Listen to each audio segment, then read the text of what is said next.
Hi, it's me. Today I want to talk to you a little bit about reclaiming our divine feminine.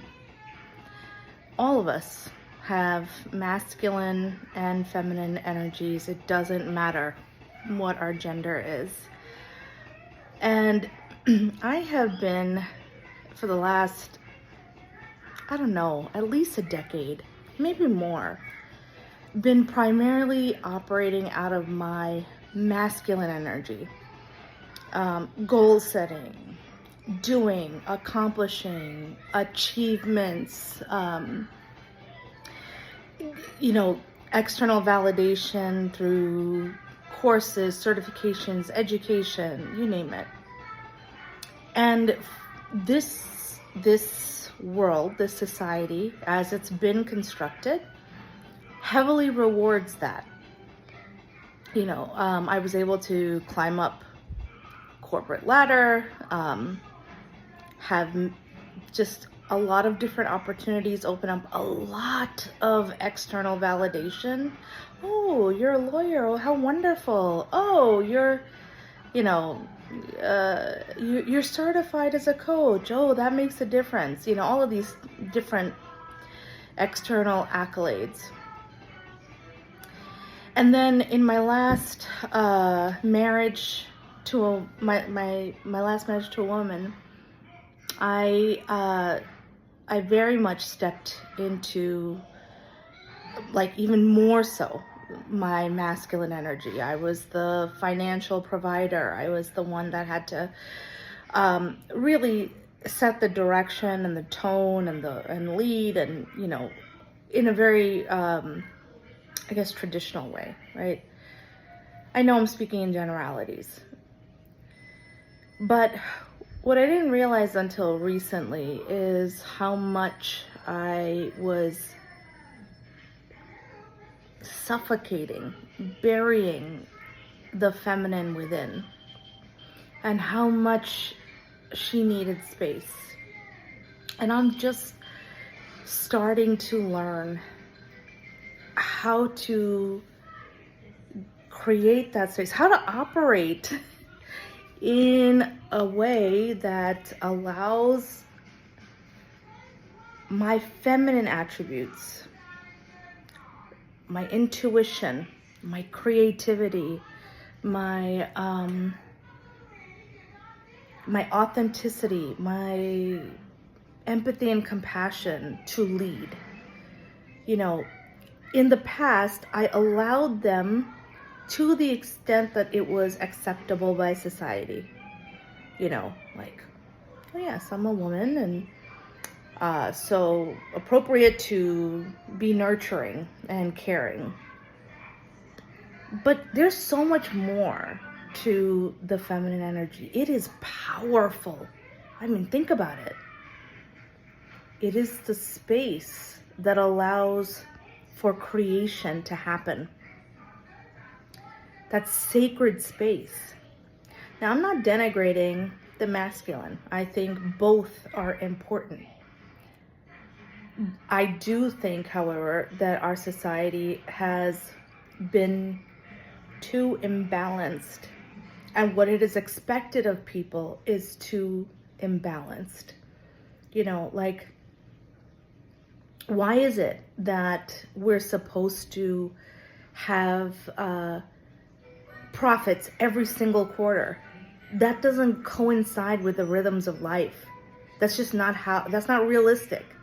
And the kind of pressure that it ends up putting on people to keep growing, to keep exceeding, to keep cutting back on the non-essentials by whomever deemed them to be non-essential, that's all harmful. It's harmful to us as humans to be so imbalanced, to only favor the masculine energy and not to honor and give space for the feminine as well. So, what does it look like to start honoring your feminine? let me tell you, I'm trying to figure it out. And honestly, it hasn't been easy for me to figure out. And I'm not talking about like, you know, the beautification and that too. Yes, I like all of that. But that's not the essence I'm talking about. I'm talking about that pure potential, the pure power, the fire, that sacred space of creativity and creation, and the capacity to have a transformative love. Yeah, a transformative love, a love that takes some simple matter and gives it the space to become something elaborate, more beautiful, more enhanced. So a couple of things that I'm starting to do, and I encourage you to do it, again, regardless of your gender, because it doesn't matter. We as humans have both. We may have leaned on one aspect more so than the other, but that's not healthy. That's not good. And I think generationally, like, we're seeing this. I've seen this in the workplace. I mean, I know sometimes older generations complain about younger generations because of all the changes that they force us to look at. But, you know, there's a reason why well-being and wellness is more prevalent in the workplace. There's a reason why more men are taking parental leave. There's a reason why people want more balance in the workplace. And it is because we have been functioning too much, too long in a masculine way that does not take into consideration the feminine. So, to allow your own femininity to come out, it looks like just giving space,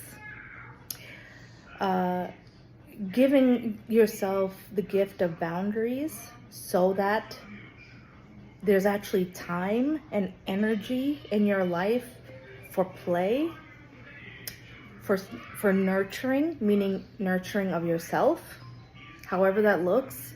Maybe you feel grounded and rejuvenated working on a garden.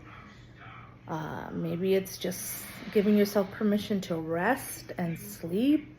I've been sleeping a lot. For those of you who don't know, I left my job end of January, and I have been on a self-healing and discovery journey since. And it's been magical, but not for the faint of heart. And don't get it twisted. The feminine is not weak at all. It is strong. Speaking of strong. Yes, you can.